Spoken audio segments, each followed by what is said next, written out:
It's pretty scary. So now we'll be going to the Comic-Con again. We're at the Fan Expo. We got in and paid and everything. That's awesome. We're just gonna walk around and see.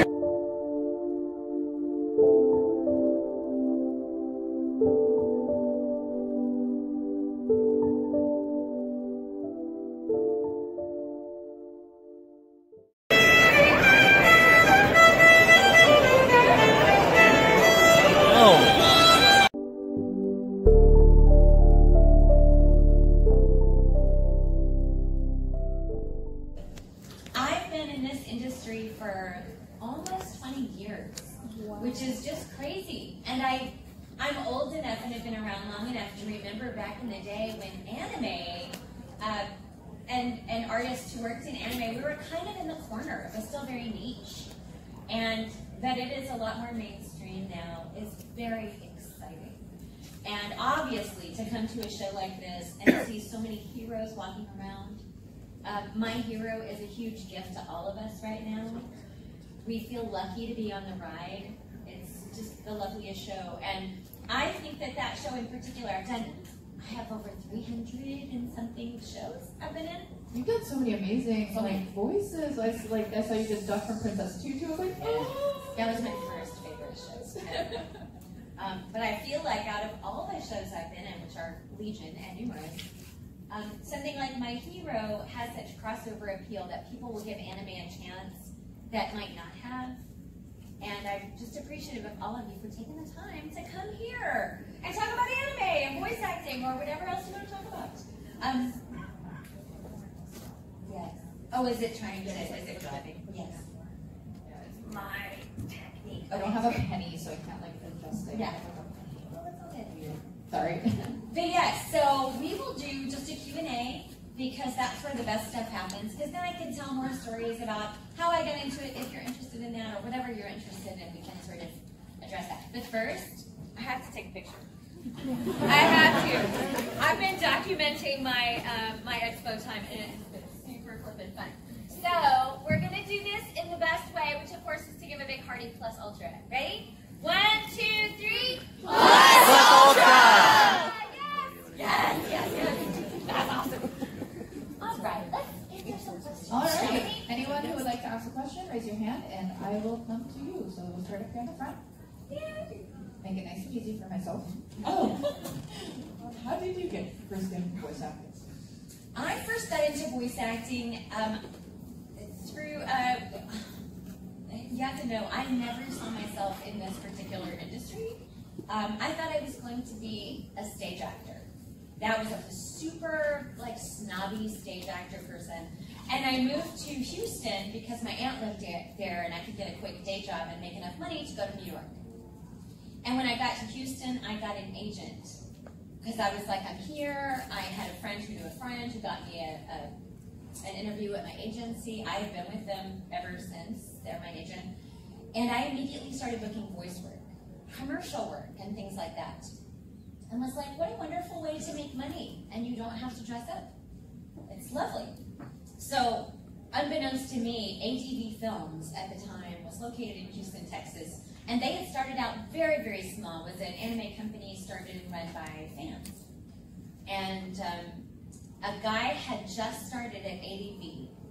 His name was Don Rush. He was a new director, and he was from the ad agency world and didn't know that ADV didn't particularly like to go through talent agencies. Because then you have to pay an agency fee, and it's just different than going direct with an actor. So he called Pastorini, my agent, and said, I need young girls. I need people who can sound like young girls for this show I'm doing called Neo-Ranga. And I got this audition and was like, okay, what is that? I don't even know what's happening. So I went and did this thing on Neo-Ranga and went home and told my roommate at the time that I was horrible at this, at dubbing anime. I said I didn't even know what was happening. I didn't know whether to look at the screen or at the script. Because in those days, you would walk into the studio and there would be a music stand with a paper script on it. And if you are new to this world, you really do not know. You're like, what do I do? Do I watch the animation or do I read?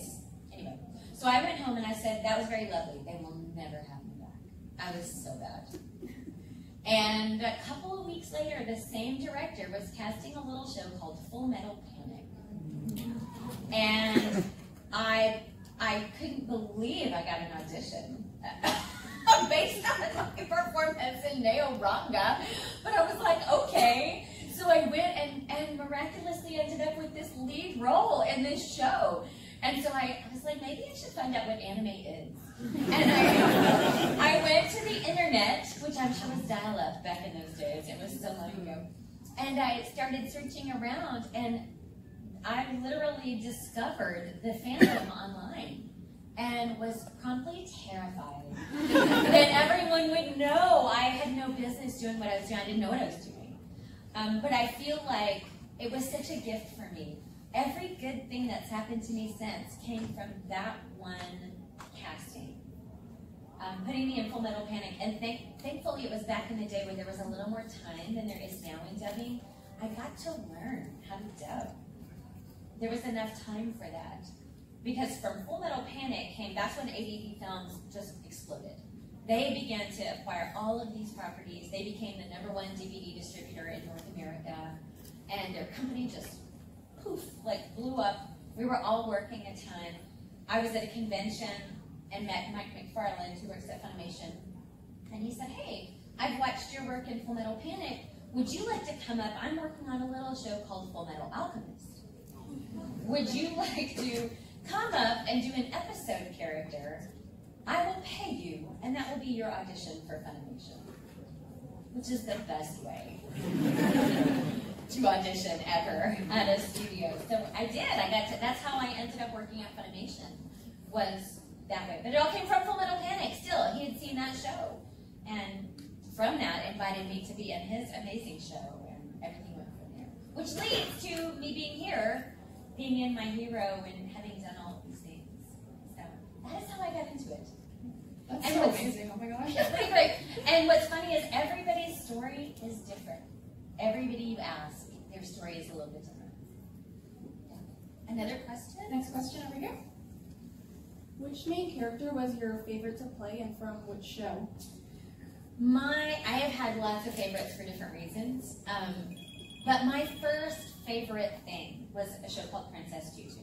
It was my first favorite, and whatever it is, you like your favorite show because whatever it is speaks to you.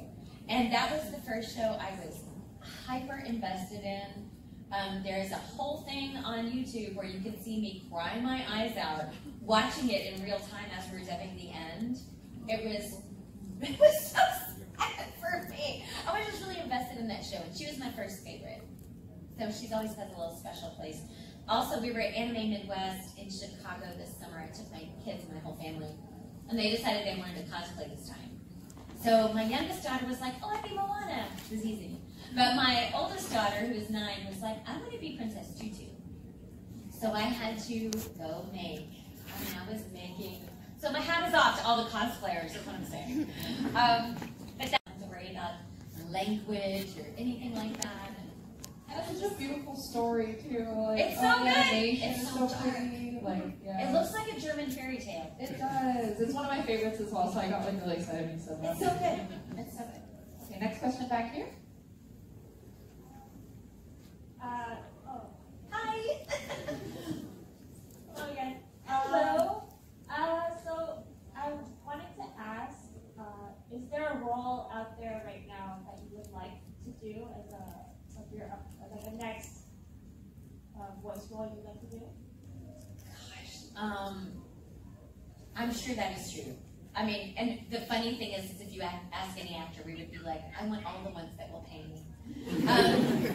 But yes, I mean, and there are shows that are in existence that I would give a limb, not really, but kind of to be in. Like, I wish we could go back and let me be in Cowboy Bebop. That is so good. Also, a show I'm watching right now that is so good that, I mean, the cast is perfect. I don't know where I would fit, but Attack on Titan. That is next level. Like, and it's pulling some Game of Thrones action by killing off made people. That is really disheartening. I'm having a hard time. But I would love to be a part of that. I'm always seeing shows that especially when the actors are so good already that you're like, oh, I just want to be a part of that. But in terms of stuff coming up, gosh, I don't even know. I don't even know. All of it, as much as possible. I want to be a part of that. All right, we have another question back here. My question was, because I do remember you voice acted Lena Lee from D. Gray Man. What was one of your most favorite lines or like scenes that you got to voice from? When I think about Deep Gray Man, I think about a couple of things. One, in the first season, I wrote most of the dub. I was a writer at that point too. And so that show was really special to me. And I had a real fondness for the Japanese cast because that was who I heard the most. And I also learned in that show, because Todd Haberkorn is Alan in the English dub, that man talks faster than anyone else on the face of the planet. So if you're writing for him, you have to give him more words than you would give, like I write for me a certain way, and then I would have to add 10 syllables to all of Todd's lines to make it work. And what I remember most about our first go-around is we had such a good time, and I really loved Lena Lee's relationship with Kamui. I really loved all of that. I'm also young Alan, so I'm a young Todd Haberkorn. And then the second season, we didn't get it. It didn't happen for the longest time. And so when the second stuff came out, Hollow. When Hollow came out, we were like, what? I mean, all of us were just like, it's that, and it's so dark. And that is my favorite thing of the... First, did you all do it together? And secondly, if you did, how fun was it? Well, that would be fun, and we probably wouldn't get anything done if we were all together, because we're a bunch of chatty Cathys. We cannot be together without talking. We never record together. That is never done, and that is because we're working with animation that already exists. So we're having to match the flaps. And if I was in a room, if we were all in a room trying to dub something, and we stepped on each other's lines and stuff, it would be impossible for the engineer to clean that up and put it where it needs to go. So we record one at a time, always. So we just go in and imagine. You're imagining the scenes as you're doing it. And luckily for my hero, we know how everybody sounds. It is not hard to imagine how Deku is going to say his line, or what it's going to be. And we know our characters well enough now to do that. I will tell a story on my hero. I don't know what the Canadian equivalent is, but I live in Houston, Texas, and it records in Dallas, Texas. And between those two things are about 250 miles. So it's about 4 hours. And I've been making that trip for a long time because, I've been going up there 13, 14 years. But I'll say that because I wasn't auditioning for any simuldubs there for a while. I was doing one piece and shows I'd already been in, but I wasn't auditioning for anything new because the simuldub schedule is really rigorous, and I can't make that drive every week. However, I was up there in the studio doing some one piece, and they were holding my hero auditions. And I was not asked to audition because I'd been asked to not be included on simuldub auditions. Except the buzz was so crazy. And in the hall, I'm kind of poking around and trying to see what's going on. And I ran into Ian Sinclair. And I was like, Ian, what is happening? And he goes, oh, this is going to be the next thing. And he goes, you should do this. And I said, but I'm not doing simuldubs. He goes, you should.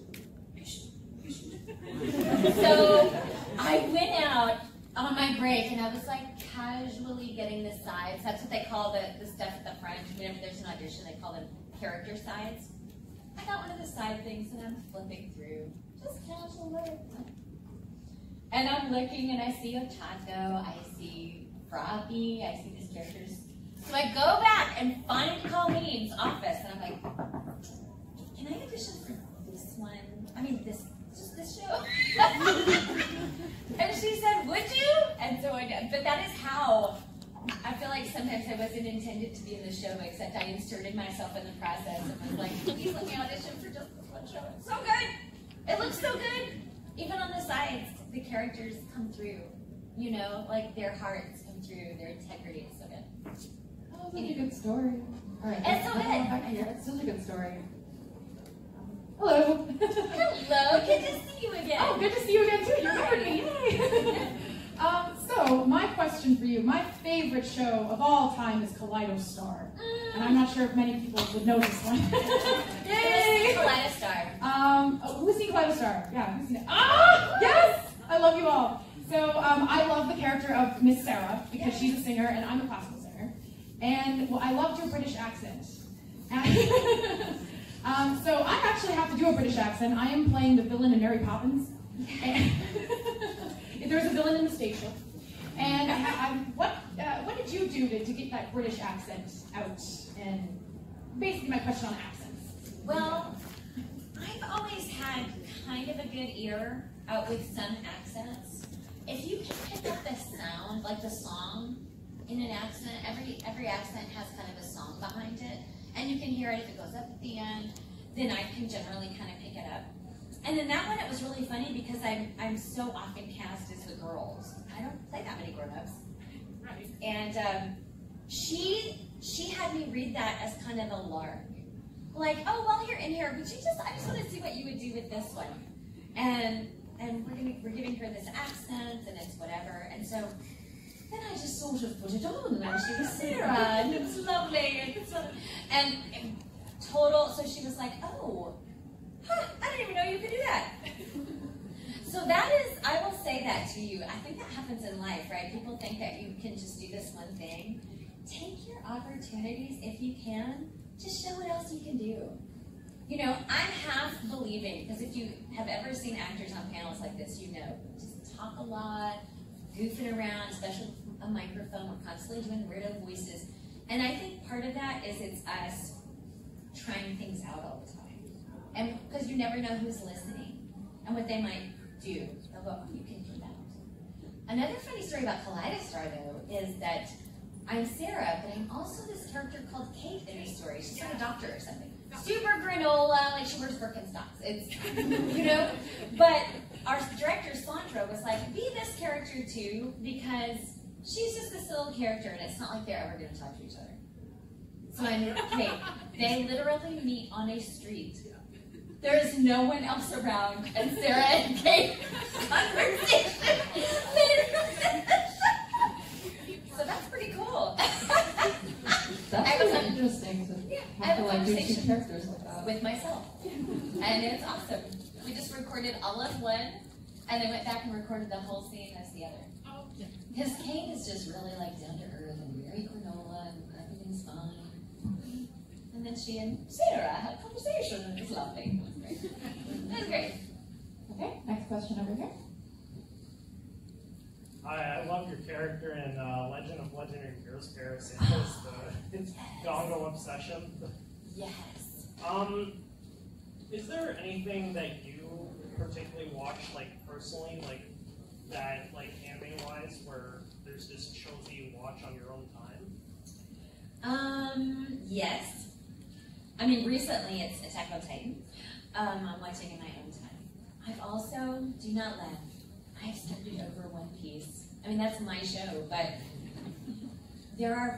we've dubbed 500 something episodes, and there are projected to be well over 1,000. But it's been so long that I decided I wanted to start over like a crazy person. But also in my house, so I have a 9-year-old and a 7-year-old. And so we are heavy Teen Titan Go people. My kids don't even know there was a Teen Titans before Teen Titans Go. They don't know that. And they don't care, do you know what I mean? Somebody can go, that's not the real Teen Titans. And they would be like, I don't care. You know, that's what they love. What else do we watch? We've watched all of Gravity Falls. We watched all the Miyazaki movies. All of that is in our personal thing. We are also big Amazing World of Gumball people. Like these are just general shows that are on in my house a lot. But in terms of anime, yeah, I watch Teen Titan. Attack on Titan right now. Cowboy Bebop. Your Name, because Stephanie Shea is one of my favorite people in the world. So yes, I do try to watch shows. I finally invested in all of our apps. Like I have the Funimation app on my phone, and I have these things, especially when I travel. That's probably the time I have most to get to watch stuff. Is when I, especially when we see each other at shows and you want to know what your friends are doing. It's great. Thank you. You can have another question here with this really cute tattoo on your makeup. Adorable.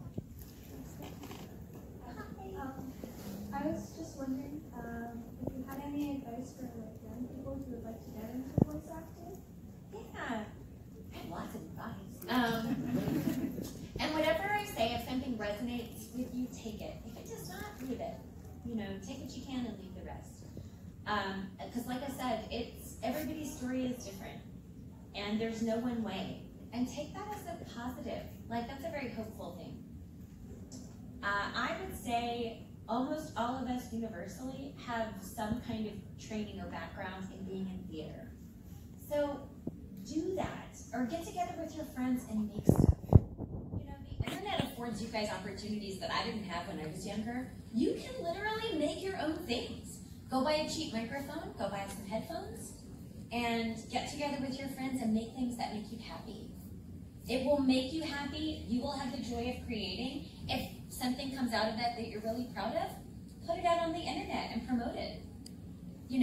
I know people who are doing fan-dub kinds of things online and then are getting paid work from that. That's great. For people who have their own studio already at home or a little microphone, they're doing websites like Voices123 and getting some paid work that way. But mostly, I went a very school route. I did what in Texas is called one-act play. I did theater one-act play in high school, and then I went to college and I got a bachelor's degree in theater, and then I got a master's degree in theater, and that was the right way for me. When I used to have a very thick Texas accent, grad school beat that out of me and gave me more vocal training that I didn't realize would come in so handy in my life. But you don't have to do it that way. There are voice actors giving incredible training sessions. And here's how you know if it's good. You get to get behind a microphone and practice and take direction. That is a good workshop.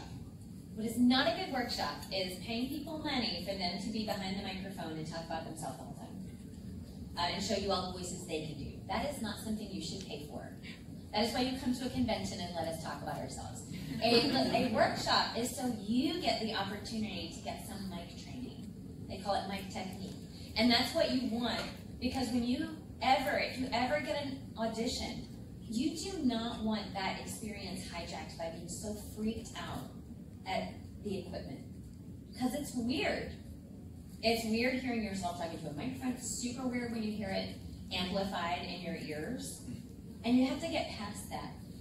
Directors always tell us that they have tells when they know somebody is new. And what you want to do is get all of that out of the way. So that when you come in, you're not going to do any of those things. You're not going to be afraid to scream into the microphone. Right? They say, well, that's how we know somebody is new. They're afraid of the microphone. So they don't want to scream into it, or they don't know how to do reactions. How many times are you going to hear in your life that you need to go home and practice being smacked around in the mirror? But you should practice that. Video game work, that's what that is. When you go in for video game work, it is literally an Excel spreadsheet, and it is usually a few lines here and there, and the rest of it is reactions. So, and it will literally be a progression of reactions. It's getting slapped and falling down, getting punched in the stomach, getting blasted into the hemisphere, there are all of these things. And so it can be very weird to sort of trust the microphone and yourself to go, and make weirdo noises, but that's what you need to know how to do. So practice those things. Practice those things in a workshop or on your own computer at home or however you want to do it. It'll help you out a whole bunch when you get to the actual experience. That is some solid advice. Thank you. I don't know half of these things. We have another question here. First off, I just want to say that Rock is my favorite character from My Hero Academia. Thank you. She's great. She is. And also, if you could be, like you yourself, if you could be any character from My Hero Academia, like you would have their quirk and their hero costume, who would you be? Well, I want Momo's quirk. I want to create quirk. Because that's what an awesome quirk that is. She can make anything if she can understand it. But I don't know about her costume. My kids saw that as we were watching it, and my daughter was like, "Mom, where is her shirt?" I said, "Oh, honey, it's anime." And this is actually pretty tame, so. But I don't know. I definitely love Momo's quirk. Like in terms of being practical. Also, one of the villains has a multiplicity quirk where he can multiply himself Twice. Yes. Man, that would make life so much easier because I'm a horrible multitasker, and yet I am a mom, and I work, and I'm the PTO treasurer at my kids' school. And there are many things in my life that if I could split myself into 3 or 4 people, I feel like we would be very victorious. As it is now, I'm only sort of kind of making it so good. Okay, another question here. This one's a little bit similar to the last one, but like excluding like existing quirks, if you had your own quirk from My Hero Academia, what would it be? If I had my own quirk, so I have some answers that I sometimes say, but I just thought of a new one. Like, if I feel like one of my legit gifts is making people feel valued. And what if my quirk was that I just sort of transfixed people with my awesome, like for like 2 minutes. They were caught in my tractor beam of, "You are so great, I just think you're awesome." And they fell into that. Like I would be fighting Bakugo. And he'd go, "Bruh!" And then he'd be cut and he'd be like, I feel so loved. I don't even know what this is for. It's like for 2 minutes. And then I would smash all the rocks down on his head. Okay, come for you. Come for you. So my question is, out of all the characters that you played over the years, which one would you rather have a lot of people know more about? Oh, what a great question. Oh, there are some ones over the years that didn't get the kind of love. Princess Tutu was one of those. And I think it's just because it's called Princess Tutu. Like, but it's such a good show. That has always been kind of one of my big time favorites. If you want, it's not a serious show, you guys, but it brought me so much joy when we did it. And I don't even know if it's aged very well. There is a random little show out there called Super Gals. Oh, Super Gals! It is a joy. It is so flipping fun. And everybody who worked on that show had a blast. Nobody cared. Some shows, so this is the thing about studios, right? They usually get their properties in bulk. So it'll be like, oh, you get these, few A titles, but then you also have to take some of these like C and D titles that nobody really cares about that much. And it was one of those that was like, oh, it's just this little. So we had a blast with the Super Gals. What other shows are so awesome? So many. School Rumble is one of my all-time favorites. School Rumble is fantastic. I'm old. I know. It's so good. There was one we did a whole long time ago again called Peacemaker that was really special for me. It's a great show. There are so many. So many. I'll tell you one that has stood the test of time that, this is not related to your question, but it made me think of it, is Oran High School Host Club.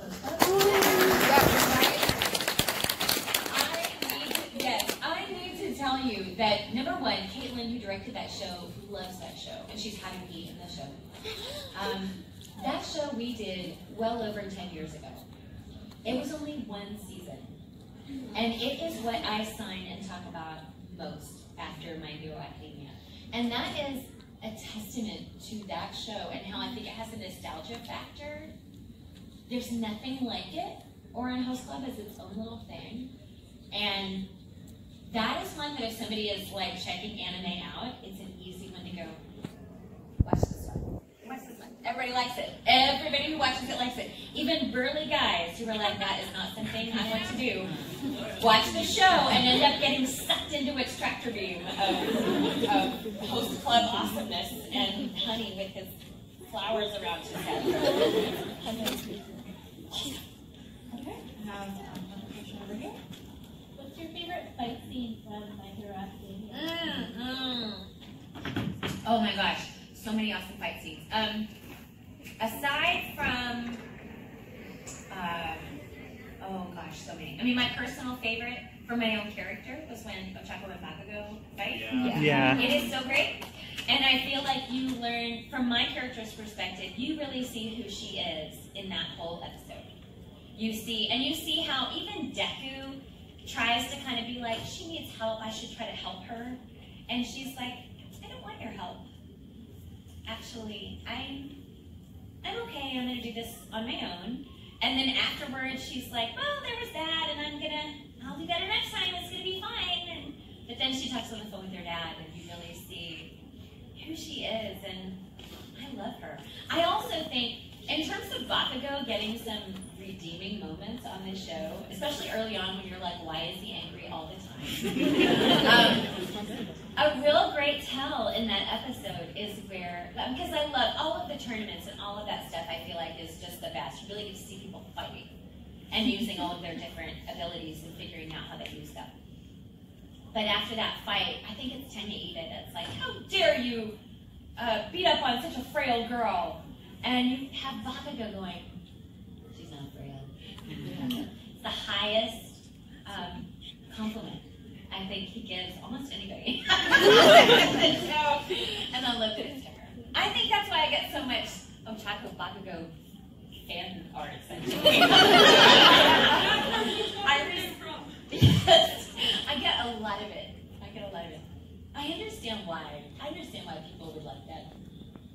Okay, we have 5 minutes left. And that's enough for one more question. And you know what? And then I'll try to do a quick little fire round because I know I talked about it. Oh, it's okay. It happens. It's fine. You have a lot of interesting stories to tell. Hi, Ochako. I just wanted to ask, from My Hero, is there a character other than Ochako that you felt a connection to or that resonated with you at all? Yes. Probably my favorite other. I love Froppy. I read for Froppy. Yes. Best girl. I think she is best girl for a lot of reasons. Like, she's, as a hero, you guys, she is so solid. She is super talented. She's super good. She's very level-headed. And she's so sort of quiet. She has incredible one-liners in the show. Monica's excellent, but I read for Froppy.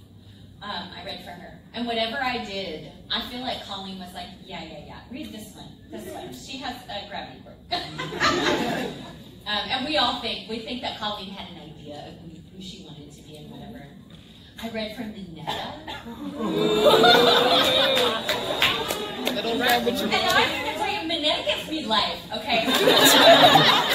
That show needs him. That needs him. And he's voiced by my great friend Brina, who's a mom. She's a baby, and it cracks me up that she is that guy. But it's great. He's that guy. Except he also has a quirk, and it's valid and valuable. And there's a place for him. That's what our show is about. You know, it really does not matter how big your quirk is. It's valid, and you get to hone it. There is a place for you. You know, that's what I love about the show. So we're gonna do a little quick round. Yes, in the back. Yes? Yes. All right. Just a quick round. Stay right there. I'll be fast. Oh, okay. Have at it then. More power to you. Did you ever voice a line that you thought was like super duper funny?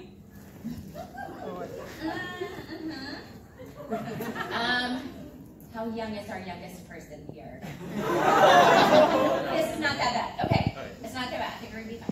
There is a weird little show. Actually, this goes to another question earlier. There is a very weird little show out there called Magical Shopping Arcade of in a Bush. Yeah. It is a very odd show, but great, but weird, but awesome. And I'm a little boy named Sashi, and they go to all these different worlds in this show. And there's this one time they're on a planet, and he needs to go to the bathroom. And he walks to the edge of the world and drops his fly, and the image is just this yellow liquid going off into space. And his words are, oh man, there's just something so sci-fi about pissing off into space. And it is in my brain for the rest of my life. I've never thought I would ever say anything remotely like that in my life. But it's hilarious. And it's a great show. It's a weirdly nostalgic, sad show. It's wonderful. I love it. Love it. Yes? Yes. And then you. Okay. So, what's your favorite like emotion to voice for Uraka? Like happy, bubbly, angry, sad? What's your emotion? It's easy to be happy and bubbly with her. I think Uraraka it's more challenging to be when she's scrappy and fighting. Is when, and it's what I love the most. Those are the times that I love her. When she just keeps trying to get up after when she's fighting Bakugo. That's when I think you really people fall for her as a hero. As a hero, not as a girl because she's super likable, but as a hero, that's when you're like, oh man, she'll do whatever it takes. You know, you, yes. All right, just really quick about this one because I talked to you about it earlier. Yeah. So switching between Chaco and Dainali, they're different universes. How tough is that to do that change? Because it's going from, you know, a more happier universe to the world of Deep Rayman, where it's very grim, dark, and it's very on the other top end of the scale. I love that. So this is the best thing about voice work, right? You know what? If you don't like this show you're in right now, wait a week, and you're in a different show, right? I love the very nature of my work. It suits me as a person. I was never a 9-to-5 kind of person. I've done those jobs, but I like the challenge of making those changes. Legally is super different. You just get in a different headspace. You come in and you watch the picture and you take all your cues from what the Japanese have done and you try to create a facsimile of that for an English audience. That is my weird super skill. I'm a reader and that's what I do. Same for things like I'm Honey Senpai and I'm Medusa from Soul Eater. You cannot get much different, you know? But you watch Medusa and suddenly it's time, and it's down here, poor Chroma. Oh, it's just different, right? Then, oh, Tamaki, don't take my snaps, please! It's different. But you're informed by the art that has been made and what the Japanese have already done. It's all there. We're just trying to bring it to an audience that wants to watch it in English, who doesn't want to read subtitles. You know, that is it. That's great. One more burning desire. Thank you so much, Luci. We are out of time. You guys, this was great. If you really have more questions, though, I will be over at my table.